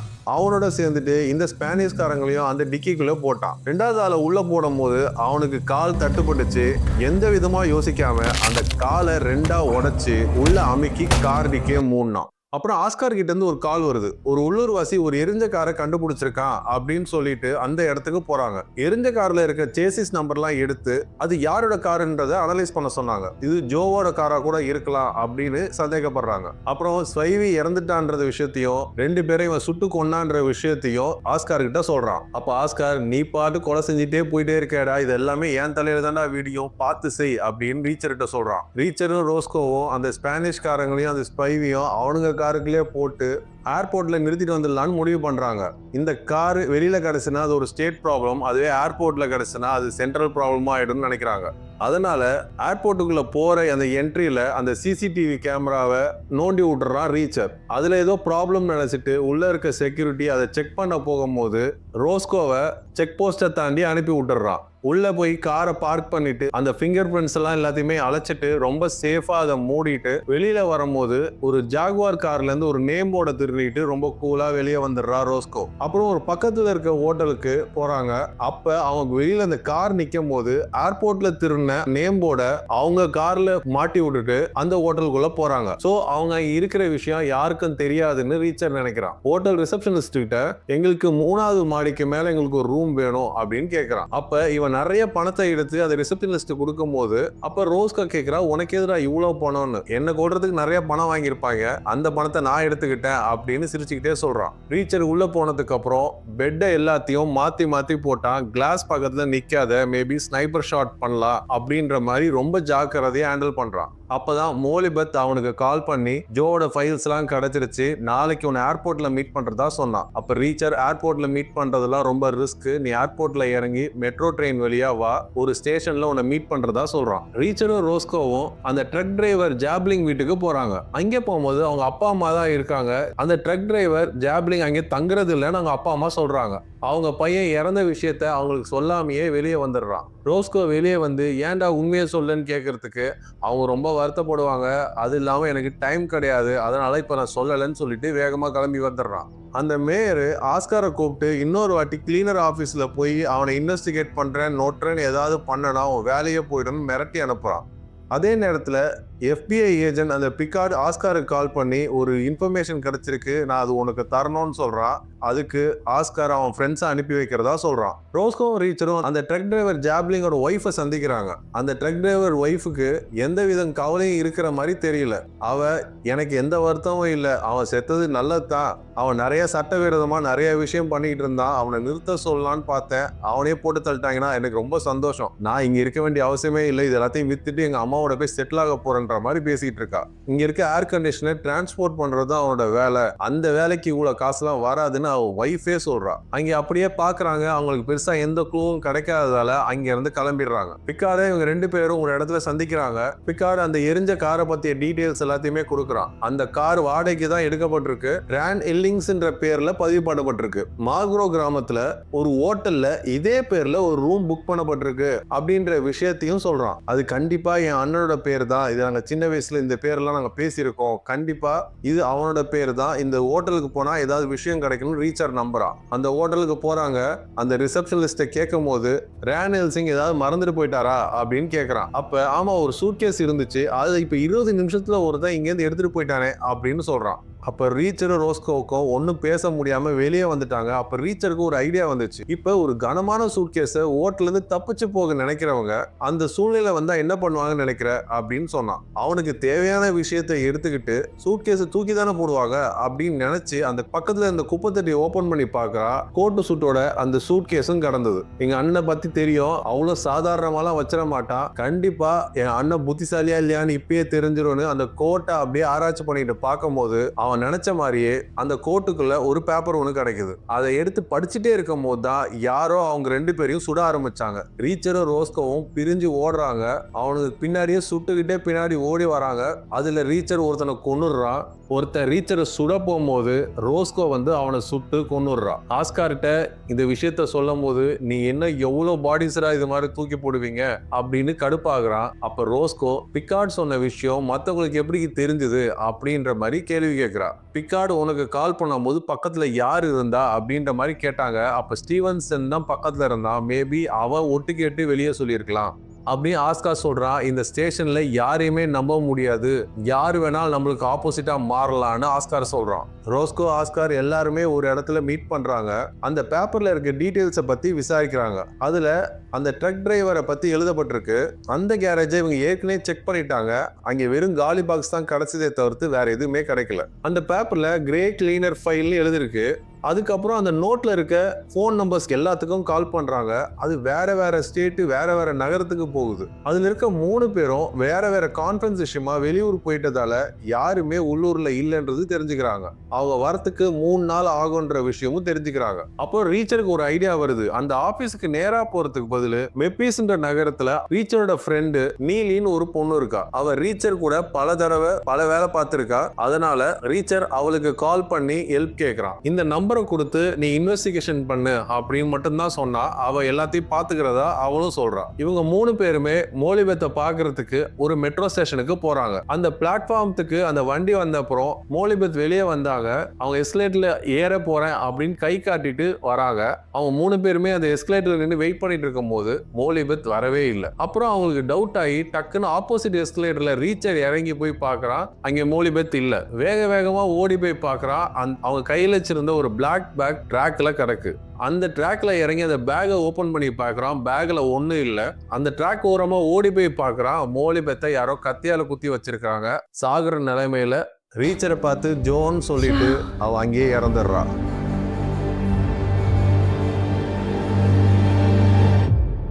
மோலி இறந்ததும் 911 கால் பண்ணிட்டு அங்கே வெயிட் பண்ணாம அவளோட உடலை அங்கேயே விட்டுட்டு அங்கிருந்து கிளம்பிடுறாங்க. அங்க இருக்க போலீஸ் கண்டிப்பா அவங்கள விசாரணை செஞ்சு கைது பண்ணலாம், இல்லைன்னா தலையில புல்லட் இறக்கி சாகடிக்கலாம். அட்லாண்டா போலீஸும் கிளைனருக்கு ஒர்க் பண்றாங்கன்ற விஷயம் அவங்களுக்கு தெரியுது. நம்ம அவங்கள்ட்ட மாற்றத்துக்கு பதில் மோலி சாவுக்கு பழிக்கு பழி வாங்கலான்னு 3 பேரும் நினைக்கிறாங்க. ஜோட லிஸ்ட்டை மறுபடியும் செக் பண்றாங்க. அந்த ட்ரக் டிரைவர் ஜாப்லிங் கேரேஜ்ல எதுவுமே கிடைக்கல. ரீச்சரோட ஃப்ரெண்டு நீலி மேபீஸ் விஷயத்தை பார்த்துக்கிட்டு இருக்கா. அப்ப நம்மள்ட்ட இருக்க அடுத்த ஒரே விஷயம் கிரேவோட ஃபைல்ஸ் மட்டும்தான். ரீச்சர் ரோஸ்கோ கிட்ட கிரே ஒண்ணுகிட்ட துப்பாக்கி கொடுத்தாருன்னு சொன்ன, வேற ஏதாவது டாக்குமெண்ட் இல்லைன்னா சாவி ஏதாவது கொடுத்தாரா அவங்ககிட்ட அப்படின்னு ரீச்சர் கேட்கிறான். ரோஸ்கோ அவளுகிட்ட இந்த ஒரு பாக்ஸை தவிர்த்து வேற எதுவுமே கிரே கொடுக்கலன்னு சொல்றா. அப்பதான் ரீச்சர் சொல்றான், தற்கொலை பண்றாங்க அவங்களோட காஸ்ட்லியான பொருட்களை யாருக்காவது கொடுப்பாங்க, அது ஓகே. ஆனா 1 வருஷத்துக்கு முன்னாடியே அந்த பொருளை உன்னிட்ட கொடுக்குறாங்கன்னா இது கொஞ்சம் விசித்திரமா இருக்கு அப்படின்னு ரீச்சர் நினைக்கிறான். ரீச்சர் கிரே கொடுத்த அந்த பாக்ஸை நான் பார்த்தே ஆகணும்னு சொல்றான். ரீச்சர் அந்த பொட்டியை நல்லா தட்டி பார்க்கறான். அதுல ஒரு ரகசியமா ஒரு சின்ன பாக்ஸ் இருக்கு. அதுல ஒரு சாவி ஒண்ணு கிடைக்குது. அப்பதான் ரீச்சர் கேட்கறான், இந்த வீட்டுல வேற ஏதாவது ஃபைல் கேபினட்ஸ் வேற ஏதாவது லாக் பாக்ஸ் ஏதாவது இருக்கான்னு கேட்கறான். எதுவுமே இல்லைன்னு சொல்றான். வழக்கமா வீட்டுல இருப்பாரு, இல்லைன்னா ஸ்டேஷனுக்கு போவாரு. வாரத்துக்கு ஒரு அடி அந்த பார்பர் ஷாப்புக்கு போவாரு, வேற எங்கேயுமே போக மாட்டார் கிரே அப்படின்ற விஷயத்த ரோஸ்கோ சொல்ல, அதுக்கு ரீச்சர் தலையிலே முடி இல்லாதவன் வாரம் எதுக்கு ஒரு பார்பர் ஷாப்புக்கு போகணும்னு கேட்க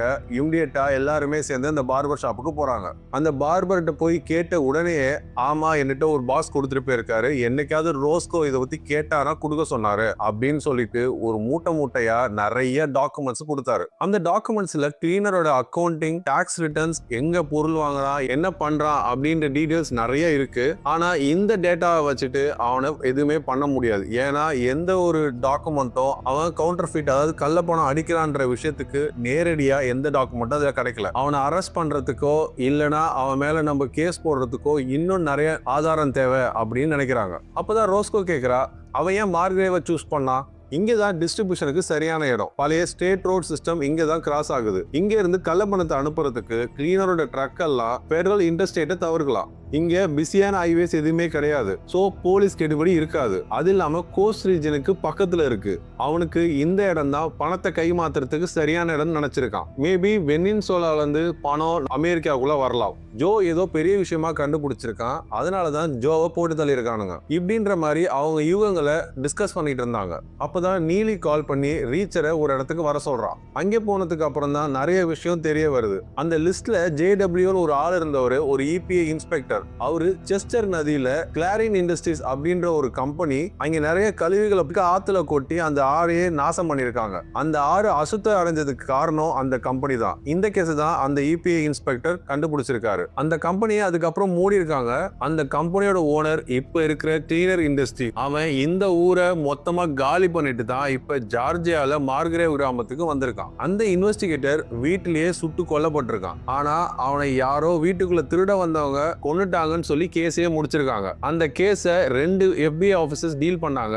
அந்த FBI ஆபீசர்ஸ் டீடைல்ஸ் இன்னும் என் கைக்கு வரல. அது வந்ததுக்கு அப்புறம் என்னால முழு டீடைல் தர முடியும்னு நீலி சொல்றா. ரோஸ்கோ ஏதோ சந்தேகப்பட்டு அவரோட மென்டார் கிரேவோட ஃபாரன்சிக் ரிப்போர்ட்டை மறுபடியும் பார்க்கணும்னு சொல்லிட்டு ஃபாரன்சிக் எக்ஸ்பர்ட் ஜாஸ்பர்ட்ட மறுபடியும் ரிப்போர்ட்டை கேட்கிறா. கிரே தூக்கு போட்டு தான் இறந்தாரு. ஆனா அவர் தலையில ஒரு காயம் இருந்துச்சு. அது என்னன்னு கேட்கும் போது அவர் தூக்கு போட்டுக்க ட்ரை பண்ணும் போது போதையில கால் தடிக்கு சேர்ல அடிபட்டு இருக்கலாம்னு சொன்னாங்க. எனக்கு அந்த காயத்தை மறுபடியும் பார்க்கணும்னு சொல்றா. அந்த காயத்தை ஜூம் பண்ணி பார்க்கும் போது தான் தெரியுது அந்த காயம் டைமண்ட் வடிவத்துல இருக்கிறது. இந்த டைமண்ட் வடிவத்துல இருக்கிற ஆயுதம் யாரோடையதுன்றது அவளுக்கு தெரியும். அந்த மேயர் கையில ஒரு வாக்கிங் ஸ்டிக் வச்சிருக்கான். அதோட கைமுடியில ஒரு டைமண்ட் மாதிரி ஒன்னு இருக்கு. நேரா ஸ்டேஷனுக்குள்ள வந்த ரோஸ்கோ மேயரை 4 அறையிறா. ஆஸ்கார் அவளை சமாதானப்படுத்தி வெளியே கூப்பிட்டு போறான். இந்த மாதிரி எல்லாம் செஞ்சனா உன் மேல கேஸ போட்டு ஜெயிலுக்கு அனுப்பி உன்னை என்ன வேணாலும் செய்ய முடியும் அவனால அப்படின்னு சொல்றான். அப்புறம் அவரோட பாதுகாப்புக்காக பால் ஃபேமிலி இருக்கிற அதே சேஃப் ஹவுஸ்க்கு ரோஸ்கோவை அனுப்ப முடிவு பண்றான் ஆஸ்கார். அப்புறம் ஆஸ்கார் ஒரு முடிவுக்கு வரான். இந்த கிரேவோட ஃபைல்ஸ் எந்த தகவலும் தரல, பட் நம்ம கிளீனர் கம்பெனிக்குள்ள உள்ள போனோம்னா ஏதாவது டீடைல்ஸ் கிடைக்கும். ஆஸ்கார் ரீச்சரும் போன வாட்டியே போன போது அங்க சிசிடிவி செட்டப் இல்ல அப்படின்றத பார்த்தாங்க. அதனால கிளீனர் ஃபேக்டரிக்குள்ள போனா ஏதாவது க்ளூ கிடைக்கும்னு யோசிச்சான். அதனால யாருக்கும் தெரியாம கிளீனர் கேபிக்குள்ள போனான். ஃபைல் ஏதாவது கிடைக்குமான்னு பார்த்தா அங்க போனா அவனுக்கு மிகப்பெரிய ஷாக் ஒண்ணு காத்துக்கிட்டு இருந்தது. கிளீனரை வித்தியாசமான முறையில கழுத்தை அறுத்து போட்டு வச்சிருக்காங்க. டீச்சர் கிளீனரோட தொண்டையை அறுத்து விட்டவன் வெனின்சுலாக்காரங்கன்னு கண்டுபிடிக்கிறான். ஏன்னா இந்த மாதிரி டிஃப்ரெண்டா கட் பண்ணிருக்காங்க. இந்த கட் பேரு பட்டர்ஃபிளை கட். அதனால வெனின்சுலாக்காரங்களுக்கும் கிளீனருக்கும் ஏதோ ஒரு சம்பந்தம் இருக்கு. கிளீனர் இண்டஸ்ட்ரீஸ் ஏதோ கமிட்மெண்ட் கொடுத்திருக்காங்க, அவங்களால எதுவுமே நிறைவேற்ற முடியல, அதனாலதான் போட்டு தள்ளி இருக்காங்க. சோ கிளீனரோட இன்னொரு பாஸ் யாரோ இருக்காங்க அப்படின்றது டிஸ்கஸ் பண்றாங்க. பிக்கார்ட் ரோஸ்கோவை பால் ஃபேமிலி இருக்கிற அதே சேஃப் ஹவுஸ்ல விடுறான். அவங்க 2 பேரையும் பாதுகாப்பா இருக்க சொல்லிட்டு பிக்கார்ட் அங்கிருந்து கிளம்பிடுறாங்க. அன்னைக்கு ராத்திரி ரோஸ்கோவும் பாலோட ஃபேமிலி எல்லாம் டின்னர் சாப்பிட்டுட்டு இருந்தாங்க. ரோஸ்கோ அப்படியே தற்செயலா வெளியே பார்க்கும் போது ஒரு சிகரெட் லைட்டரோட லைட்டை மட்டும் பாக்குறா. அப்ப யாரோ வெளியில அவங்கள நோட்டம் விடுறதா அவன் நினைக்கிறா. அவங்களுக்கு தெரியாம மொத்த ஃபேமிலியும் கூப்பிட்டுட்டு ரகசியமா பிங்க் கதவு வழியா வெளியேறா. குழந்தைங்களையும் பாலோட ஒய்ஃபையும் தனியா ஒரு ரூட்டுக்கு போக சொல்லி இந்த இடத்துல வந்து என்னை மீட் பண்ணுங்க அப்படின்னு சொல்லிட்டு அவங்க சேஃபா வெளியே அனுப்புறா. இவன் மட்டும் ரகசியமா எத்தனை பேர் இருக்காங்க, யார் வந்திருக்கிறதுன்னு பாக்குறதுக்கு அந்த காட்டுக்குள்ள தனியா போக ஆரம்பிச்சா. கிட்ட போய் பார்க்கும் போது 2 பேர் கார்ல வெயிட் பண்ணிட்டு இருந்தாங்க. இவ ரகசியமா பார்க்கறதா நினைச்சுக்கிட்டு அங்க இருக்க சருக மிதிச்சோட சவுண்டு கேட்டுறது. அவங்க 2 பேருமே வெளியே வந்து யாரோ இருக்காங்கன்னு தேட ஆரம்பிக்கிறாங்க. அப்ப நடந்த துப்பாக்கி சூட்ல ரோஸ்கோ ரொம்ப புத்திசாலித்தனமா 2 பேரையும் சுட்டு கொண்டுட்டு அங்க இருந்து எஸ்கேப் ஆகுறா. ரோஸ்கோ ஏற்கனவே சொன்ன மாதிரி 2 பேரும் அந்த மயில்கல் கிட்ட வந்து வெயிட் பண்ணிட்டு இருந்தாங்க. அப்ப பாலோட ஃபேமிலியை அழைச்சிட்டு போயிட்டு ஒரு ரெஸ்டாரண்ட்ல பிக்காதுக்காக வெயிட் பண்ண ஆரம்பிச்சாங்க. அப்பதான் ரோஸ்கோ பாலோட ஒய்ஃபு கிட்ட, பால் பேங்க்ல வேலையை விட்டு 1 வருஷம் ஆச்சு, அவன் இப்ப பேங்க்லயே வேலை செய்யல, வேற எங்கேயோ வேலை செய்யறான் அப்படின்ற மாதிரி பாலோட ஒய்ஃப் கிட்ட பேசிக்கிட்டு இருந்தா. அப்பதான் பாலோட ஒய்ஃப் எல்லா விஷயத்தையும் சொல்ல ஆரம்பிச்சா. பாலுக்கு 1 வருஷத்துக்கு முன்னாடி கிளீனர் ஒரு வேலை ஆஃபர் கொடுத்திருக்கான். இப்ப இருக்க வேலையோட 4 மடங்கு சம்பளம் ஜாஸ்தி தரேன், அவன் கூட ஜாயின் பண்ண சொன்னான். அந்த வேலைக்கு வெனின்சுலாவுக்கு போகணும்னு சொல்லிட்டு வெனின்சுலாவுக்கு போனான் பால். பால் அங்க இருக்க அக்கௌண்டிங் வேலைன்னு நினைச்சுதான் அந்த இடத்துக்கு போனா. ஆனா கிளீனர் அவனுக்கு ஒரு டிஃபிகல்ட்டான ஒரு வேலை கொடுத்தான். கிளீனர் வெனின்சுலா கஸ்டமர்கிட்ட இருந்து நிறைய கேஷ் தான் வரும், எனக்கு இந்த கேஷ் டீலிங்க எப்படி பண்றது, எப்படி நம்ம இன்கம் டாக்ஸ்ல இருந்து எப்படி இந்த பணத்தை கணக்கு காட்டுறது, இதுதான் உன்னோட வேலைன்னு சொல்லியிருக்கான். இது பிளாக் மணியான்னு கேட்டிருக்கான். இல்ல, இது கம்ப்ளீட்டா பிசினஸ் தான், பட் நம்ம இந்த கேஷ் டீலிங்க அக்கௌண்டபிளா ஆக்கணும், எப்படி ஆக்குறது, இதுக்காக தான் பாலை வேலைக்கு எடுத்தான். இது ஒரு மணி லாண்டரிங் பிசினஸ் அப்படின்னு தெரிஞ்சுதான் பால் உள்ள இறங்கினா. ஆனா உள்ள போனதுக்கு அப்புறம் தான் தெரிஞ்சது அவங்க மணி லாண்டரிங் பண்ணல, மணி பிரிண்ட் பண்றாங்கன்னு. பால் அந்த வேலையை விட்டு நிக்கிறேன்னு சொன்னதாகவும், ஆனா கிளீனர் அவன் கண்ணுக்கு முன்னாடியே அவன் சொல் பேச்ச கேட்கலனா அவன் என்ன பண்ணுவான்றத ஒருத்தனை கொண்டு டெமான்ஸ்ட்ரேட் பண்ணதும் பால் பயந்து போய் அந்த வேலையிலே இத்தனை நாள் இருந்தான். ரீச்சர் அந்த லிஸ்ட்ல இருக்க அந்த கொலம்பியா ப்ரொஃபஸரை பார்க்க போறான். ஜோ கவுண்டர்ஃபிட் மணி எல்லாமே ஜார்ஜியால இருந்து தான் சப்ளை ஆகுதுன்றதை கண்டுபிடிச்சிட்டான். ஆனா அவனுக்கு ஒரு விஷயம் மட்டும் தெரியல, பிளேட்டு, இங்க்ஸ் இது எல்லாமே டூப்ளிகேட் பண்ண முடியும், ஆனா கரன்சியோட பேப்பரை எங்கேயுமே அவனால களவாட முடியாது. யூஎஸ் கரன்சி பேப்பர் தயாரிக்கிற மின்ட் ஒண்ணு தான் இருக்கு. சோ அந்த மின்ட்டுக்கு ஃபுல் பாதுகாப்பு பண்ணியிருந்தான் ஜோ. இருந்தாலும் அந்த கள்ளப்பணம் மார்க்கெட்ல வரதை அவனால தடுக்கவே முடியல. இந்த பேப்பர் மட்டும் எங்கேருந்து வருதுன்னு மட்டும் கண்டுபிடிச்சா இந்த கேஸை மொத்தமா சால்வ் பண்ணிடலான்னு ஜோ நினைச்சான். ஆனா ஜோ கடைசி வரைக்கும் அவனுக்கு எங்கேருந்து வருதுன்னே தெரியல. இந்த விஷயத்தை தான் அந்த கொலம்பியா ப்ரொஃபசர் ரீச்சர் சொன்னாங்க. ஒரு 4 பேரு வெள்ளை ட்ரெஸ் போட்டுக்கிட்டு கருப்பு கார்ல இருந்து இறங்கி ஸ்டீவன்சன் வீட்டுக்குள்ள போறாங்க. ரீச்சர் ஒரு மெக்கானிக் ஷெட்ல ஒரு மெக்கானிக் கீழே ஊத்த ஆயில கிளீன் பண்றதுக்கு மாட்டு தீவனத்தை யூஸ் பண்றத பாக்குறான். அந்த சமயத்துல தான் ஆஸ்காருக்கு ஒரு கால் வருது. ஆஸ்காரும் அவசரமா அந்த ஸ்பாட்டுக்கு போகும்போது தான் தெரியுது ஸ்டீவன்சன் ஒய்ஃப யாரோ கொலை பண்ணி வச்சிருக்காங்க. ஸ்டீவன்சனை ரொம்ப கொடூரமா கொலை பண்ணிருக்காங்க.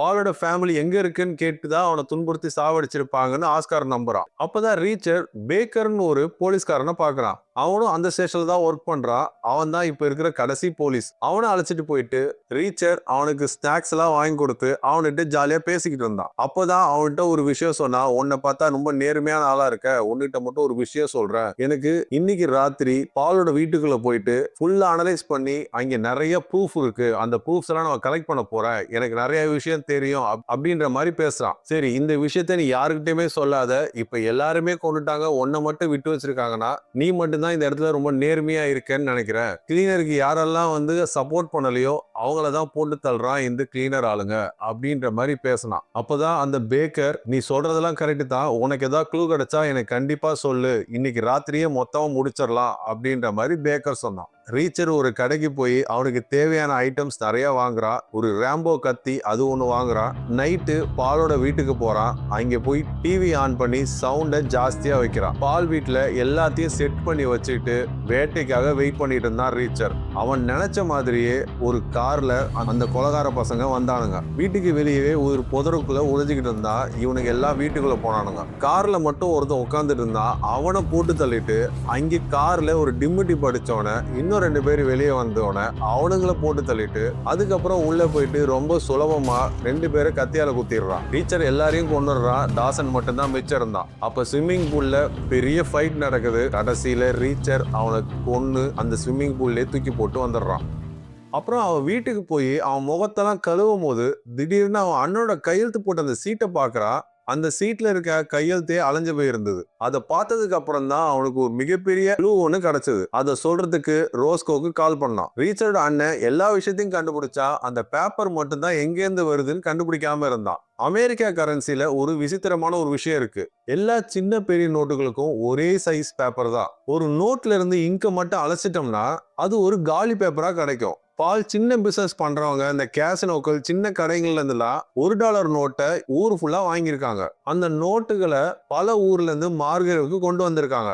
கிளீனர் செஸ்டர் நதியை ஒரு விதமான கெமிக்கலை கொட்டி தான் நாசம் பண்ணியிருக்கான். அங்க பிரச்சனை ஆனதும் மார்கேவுக்கு வந்திருக்கான். ஆனா இந்த வாட்டி அவன் வேற ஒரு மாதிரியான கெமிக்கலை ரெடி பண்ணான். அதுதான் அந்த மாட்டு தீவனம். அந்த தீவனத்துல ஒரு விதமான கெமிக்கல்ஸ் இருக்கு. அந்த கெமிக்கல்ஸை வச்சு நோட்ல இருக்க இங்க ரிமூவ் பண்ணான். அந்த வேஸ்ட் எல்லாத்தையும் மறுபடியும் நிலத்திலே போட்டான். சோ யாராலும் இந்த வாட்டி அவனை கேள்வி கேட்க முடியாதுன்னு நினைச்சான். இன்னும் ஒரு படி போய் மேக்னெட்டிக் ஸ்ட்ரிப் இல்லாத 90s இருந்த பழைய $100 நோட்டை மட்டும் தான் வாரிப்பான். இந்த நோட்டுகளை அப்புறம் வெனின்சுலாவுக்கு அனுப்பிடுவான். அந்த ஃபேக் நோட்ஸ்ல ஒரு கட்டு கிடைச்சா கூட இந்த ஆபரேஷனை மொத்தமா முடிக்க முடியும் அப்படின்னு நினைச்சாங்க ரீச்சரும் ஆஸ்காரும். மறுபடியும் ட்ரக் டிரைவர் வீட்டுல ஒரு சோதனையை போட்டுடலான்னு ஆஸ்கார் முடிவு பண்ணான். அதனால ட்ரக் டிரைவர் வீட்டுக்கு போனாங்க. ஆனா அவங்க வீட்டுக்கு போறதுக்குள்ளேயே அந்த வீடை யாரோ தீ வச்சு கொளுத்தி விட்டுறானுங்க. ஆனா நல்ல விஷயம் என்னன்னா வீட்டுல யாருமே இல்ல, எந்த உயிர் சேதமும் இல்ல. ஆனா ரீச்சருக்கு தீ வச்சவங்களுக்கு எதுவுமே கிடைக்கல. அதனாலதான் அவங்க தீ வச்சு கொளுத்தி இருக்காங்க. ஜோவோட லிஸ்ட்ல ஜாப்லிங்ஸ் அப்படின்னு ப்ளூரல்ல தான் இருந்தது. சோ நம்ம நினைக்கிற மாதிரி அவன் பொண்டாட்டியோட இருந்த வீடு கிடையாது, அவங்க அப்பா அம்மா இருந்த வீடா தான் இருக்கணும்னு ரீச்சர் சொல்றான். ஆஸ்காரும் ரீச்சரும் அந்த ட்ரக் டிரைவர் அப்பா அம்மா வாழ்ற வீட்டுக்கு போறாங்க. அந்த கேரேஜை மறுபடியும் செக் பண்றாங்க. இந்த வாட்டி ஒரு பாக்ஸ்ல கட்டுக்கட்டா பணத்தை எடுக்கிறாங்க. இந்த மாதிரி ப்ரூஃப் தான் இத்தனை நாள் வெயிட் பண்ணியிருந்தாங்க. இப்போ அந்த ப்ரூஃப் 2 பேர் கையிலையும் கிடைச்சிருச்சு. இந்த ப்ரூஃபை நம்ம போலீஸ்கிட்ட கொடுக்காம FBI கொடுக்கணும்னு ரீச்சர் நினைக்கிறான். அதனால பிக்கார்டுக்கு இமிடியேட்டா கால் பண்ணி ஒரு இடத்துக்கு வர சொல்றான். ஆஸ்காரை பிக்கார்ட்ட சொல்லி அழைச்சிட்டு வர சொல்லிட்டு ரீச்சர் கார்ல எல்லா பணத்தையும் போட்டுட்டு மார்கெட் கிராமத்துக்குள்ள போனான். போயிட்டு இருக்கும் போதுதான் நீலி கால் பண்ணா. அப்பதான் அவ ஒரு விஷயத்த சொன்னான். செஸ்டர் நதி இன்வெஸ்டிகேட் பண்ண ஆபீசரை சுட்டு கொன்னதை 2 FBI ஆபீசர் இன்வெஸ்டிகேட் பண்ணாங்க. அதுல ஒரு ஆபீசர் இறந்துட்டா, இன்னொரு ஆபீசர் அட்லாண்டா ஃபீல்ட் ஆபீஸ்ல இருக்கான். அவன் பேருன்னு சொல்லும் போதே ரீச்சர் எனக்கு பேர் தெரியும், அவன் பேர் பிக்கார்ட் அப்படின்னு சொன்னான். என்னன்னு பார்த்தா பிக்கார்ட் அவனுக்கு எதிர துப்பாக்கியோட நின்றுட்டு இருந்தான். பிக்கார்ட், அந்த கிளீனர் பையன், அந்த மேயர், இவங்க 3 பேரும் ஆஸ்காரை துப்பாக்கி முனையில பிடிச்சி வச்சிருக்காங்க. இப்ப ரீச்சரும் அவங்க கிட்ட வந்து மாட்டிக்கிட்டான். கிளீனர் பையன் பழைய வில்ல மாதிரியே ரோஸ்கோ, பாலோட வைஃப், குழந்தைங்களை எல்லாரையும் கடத்தி வச்சுக்கிட்டு பால் எங்க இருக்கான்னு கேக்குறான். பாலை தான் நீங்க சாவடிச்சிட்டீங்களடான்னு சொல்றான். இல்ல, நாங்க பாலை சாவடிக்கல, அவன் எங்கள்கிட்ட தப்பிச்சுட்டு போயிட்டா அப்படின்னு சொல்றான். எங்களுக்காக நீ தான் அவனை எங்க இருந்தாலும் கூட்டிட்டு வரணும், அவன் எங்களோட லூஸ் எண்ட், அவனை விட்டு வைக்கிறது எங்களுக்கு தான் ரிஸ்க்னு சொல்றான். ரீச்சர் என்னால எப்படி அவனை கண்டுபிடிக்க முடியும்னு சொல்லும் போது நீ தான் பெரிய மோப்பம் பிடிக்கிறதுல பெரிய ஆளாச்சுல, காலையில 6 மணிக்குள்ள பால் எங்க இருந்தாலும் இங்க அழைச்சிட்டு வரணும், அப்பதான் இவங்க எல்லாரையும் உயிரோட விடுவேன்னு மிரட்டுறான். உங்க அப்பாவை கொன்ன மாதிரியே வெனின்சுலாக்காரங்க ஒன்னையும் கொன்னுடுவாங்கன்னு பயந்து போய் தான் இப்ப பாலை தேடிக்கிட்டு இருக்க, அப்படிதானே அப்படின்னு ரீச்சர் கேக்குறான். டே முட்டாள், எங்க அப்பாவை கொன்னது வெனின்சுலாக்காரங்க இல்ல, கழுத்தறுத்து வெனின்சுலாக்காரங்க மாதிரி கொன்னது நான் தான் அப்படின்னு சொல்றான். எங்க அப்பனுக்கு மூளை இருந்ததை தவிர தைரியம் கிடையாது, அது என்கிட்ட நிறைய இருக்கு. அதனாலதான் ஆத்துல ரசாயனம் கலந்து கண்டுபிடிச்ச அந்த இன்வெஸ்டிகேஷன் ஆபீசரை கொலை பண்ணேன். காசு திருன ட்ரக் டிரைவரை போட்டு புதல்னேன். அதை கண்டுபிடிச்சு வந்த உங்க அண்ணனை கொலை பண்ணேன். எங்க அப்பாவுக்கு ரொம்ப நியாயமா இருந்த அந்த இன்ஸ்பெக்டரை டாசனை வச்சு கொன்னேன். பால் இருக்க இடத்த சொல்ல மறுத்த ஸ்டீவன்சன் ஃபேமிலியும், அந்த பிரிட்ஜு கையில செத்து போனால உங்க அண்ணனோட ஃப்ரெண்டு, அவளையும் நான் தான் கொன்னேன். எல்லாத்தையும் ஒரு ஒப்புதல் வாக்கு மூலமாவே கொடுத்துட்டான். பாலை கண்டுபிடிக்க ரீச்சரும் அந்த பிக்கார்டும் 2 பேரும் ஒன்னா சேர்ந்து கார்ல கிளம்புனாங்க. ஒரு ஹோட்டல் நிறுத்தி ஒரு காஃபி சாப்பிடலான்னு சொல்லி ஒரு இடத்துல நிறுத்துறாங்க. பால் எங்க இருப்பான்னு ஒரு மேப்பை வச்சு கண்டுபிடிக்க ஆரம்பிச்சா ரீச்சர். அப்பதான் பால் கண்டிப்பா அவன் காலேஜ் படிச்ச அகஸ்தான் ஒரு இடத்துல தான் இருப்பான், கண்டிப்பா பஸ் ஸ்டாண்ட் பக்கத்துல நடக்கிற ஏதாவது ஒரு தூரத்துல ஹோட்டல்ல தான் இருக்க வாய்ப்பு இருக்கு அப்படின்னு சொல்றான். அவனால அவன் பொண்டாட்டி புள்ளைய விட்டு ரொம்ப தூரம் எல்லாம் போயிட முடியாது, சோ இந்த இடத்துல தான் இருப்பான்னு கணிக்கிறான். பிக்கார்டோட காஃபியை தட்டி விட்டு அவனை டைவர்ட் பண்ணிட்டு அந்த ஃபோர்க் ஸ்பூனை எடுத்து கையில வச்சுக்கிறான். பிக்கார்ட் பார்க்காத போது அந்த ஃபோர்க் ஸ்பூனை கார் டயர்ல குத்திடுறான். கொஞ்ச தூரம் போனதுக்கு அப்புறமே கார் பஞ்சர் ஆகி ஒரு இடத்துல நின்னுடுது. டிக்கில இருந்து டயரை மாத்துறதுக்கு பிக்கார்ட் டயர் எடுக்கும் போது அதுல இருந்து துப்பாக்கி எடுத்து ரீச்சர் பிக்கார்ட சுட்டுறான். அவனை அந்த இடத்துல தள்ளி விட்டுட்டு கார் எடுத்துட்டு ரீச்சர் வேகமா கிளம்பிடுறான். ரீச்சர் நினைச்ச மாதிரியே பால் ஒரு அகஸ்தியா ஒரு ஹோட்டல்ல தான் இருந்தான். பஸ் ஸ்டாண்ட் ஓரமா இருக்கிற ஹோட்டல்ல தான் அவனை கண்டுபிடிச்சான். அவனை பிக்கப் பண்ணிட்டு ஒரு கார் எடுத்துக்கிட்டு மார்கேவ் ஸ்டேஷனுக்குள்ள போனான். அங்க பேக்கர் ஆஸ்கார் போட்டு அடிச்சு லாக்அப்ல போட்டு குருவப்படுத்திக்கிட்டு இருந்தான். அப்ப ரீச்சர் ஸ்டேஷனுக்குள்ள காரை விட்டு அந்த பேக்கரை நசுக்கி கொன்னுறான். அங்க இருக்க துப்பாக்கி எல்லாத்தையுமே எடுத்துக்கிட்டு அவங்களுக்கு தேவையான எல்லா விஷயத்தையுமே எடுத்துக்கிட்டு ஆஸ்காரை கூப்பிட்டுக்கிட்டு 2 பேரும் கிளம்புனாங்க. பாலுக்கு இந்த ஃபேக்டரி எங்க ஆப்ரேட் ஆகுது, இவங்கெல்லாம் எங்க இருப்பாங்கன்னு நல்லாவே தெரியும். அதனால பால் தான் அந்த இடத்துக்கு அழைச்சிட்டு போறான். பால் ரீச்சர்கிட்ட மன்னிப்பு கேட்கிறான். ஏன்னா ஜோ செத்ததுக்கு இவனும் ஒரு காரணம்னு சொல்றான். இது மாதிரி கவுண்டர் ஃபிட் பண்ணி நிறைய நடக்குதுன்னு சொல்லிட்டு அவங்களுக்கு மெயில் அனுப்பி அவனை வர சொன்னதே இவன் தான். அதனாலதான் இவனோட போன் நம்பர் ஜோ ஷூக்குள்ள இருந்ததுன்றத பால் சொல்றான். பால் அந்த ஃபேக்டரியோட வரைபடத்தை வரைஞ்சி ரீச்சர்கிட்ட காட்டினான். ரீச்சர் ஒரு பக்காவா ஒரு பிளான் ஒன்னு பண்ணான். ஒரு பெரிய வாட்டர் கேன்ல பெட்ரோலை புடிச்சுக்கிட்டான். அவனுடைய பிளானை எல்லாருக்கும் தனித்தனியா எக்ஸ்பிளைன் பண்ணான். பாலுக்கு ஒரே ஒரு வேலை தான், உள்ள போனதும் குழந்தைங்களை வெளியேற்றி கொண்டு வந்துடணும். முதல் ஸ்டெப்பா நீலி ஸ்னைப்பரை எடுத்துக்கிட்டு வெளியில இருக்க அந்த 3 பேரையும் சுட்டு கொன்னான். ரீச்சர் உள்ள நுழைஞ்சு கத்தியால 4 பேர் தொண்டையை அறுத்து கொன்னான். எடுத்துட்டு வந்த பெட்ரோலை ஒரு பக்கத்துல இருக்கிற ஷட்டர் கீழே ஊத்தி அங்கே பத்த வச்சு விட்டான். எல்லாரையும் ஒரு பக்கம் டைவர்ட் பண்ணி இவங்க எல்லாரும் இன்னொரு பக்கமா அட்டாக் பண்ண ஆரம்பிச்சாங்க. ரீச்சர் ரோஸ்கோவும் பால் ஒய்ஃபும் இருக்கிற இடத்துக்கு போய் அவங்க கைத்தை கட் பண்ணி அவங்கள ஃப்ரீ ஆக்கி விட்டான். பிக்கார்ட் உயிரோட வந்துட்டான். ஆஸ்காரும் அவனுக்கும் சண்டை பயங்கரமா போய்கிட்டு இருக்கு. அப்ப ஆஸ்கார் பிக்கார்ட ஒரு மிஷின்ல போட்டு நசுக்கி கொண்டுறான். இதுக்கிடையில ரோஸ்கோவுக்கும் அந்த மேயர் டீலுக்கும் நேருக்கு நேர் மோத ஆரம்பிக்கிறாங்க. அப்ப ரோஸ்கோ மேயர் தலையில 2 குண்டை இறக்கி அவரோட பகையை முடிச்சுக்கிறான். இந்த சண்டைக்கு கடைசியா வந்தார் தான் இந்த கிளீனர் பையன். வழக்கமான வில்ல மாதிரியே கத்திக்கிட்டே இருந்தான். ரீச்சர் கொஞ்சம் கூட டைம் எடுத்துக்காம அவனை நெருப்பை வச்சு கொளுத்தி விட்டு அவன் அண்ணன் சாவுக்கு பழி தீர்த்துக்கிட்டான். சண்டையெல்லாம் முடிஞ்சு போச்சு, இருக்கிற பிரச்சனை எல்லாம் முடிஞ்சு போச்சு. ரோஸ்கோ அவ பிறந்த இந்த நகரத்தை மறுபடியும் சீரு சிறப்புமா ஆக்கணுன்றதுக்காக காலியான மேயர் பதவிக்கு போட்டியிட சொல்றான் ரீச்சர். ரீச்சர் நகரத்தை விட்டு கிளம்புறதுக்கு முன்னாடி ஆஸ்கார் ரீச்சரும் ஒரு ஹோட்டல்ல உட்காந்துட்டு ஃபர்ஸ்ட் சீன்ல அந்த மிஸ் பண்ண அந்த பைய சாப்பிட்டு முடிக்கிறான். அப்புறம் ஜோ இறந்த இடத்துக்கு போய் சின்ன வயசுல அவன் கொடுத்த அந்த மெடலை அவன் இறந்த இடத்துல புதைக்கிறான். இது கடந்த காலத்தை விட்டுட்டு முன்னேறி போகணுன்றதுக்காக ஒரு அடையாளம் தான். ரீச்சர் மறுபடியும் அவன நாடோடைய வாழ்க்கையை தொடர ஆரம்பிக்கிறான். இதோட இந்த சீசன் 1 முடியுது. ரீச்சர் மொத்தம் இன்னும் 2 சீசன் இருக்கு. 2மே வேற வேற கதை தான். இந்த ரீச்சர்ன்ற கேரக்டரை வச்சு மட்டுமே 2nd and 3rd சீசன் நடக்கும். என்னை பொறுத்த வரைக்கும் சீசன் 1 கதை கொஞ்சம் சுமார் தான் comparing to season 2 and 3. So thank you for watching and thank you for listening. It's GK. Bye.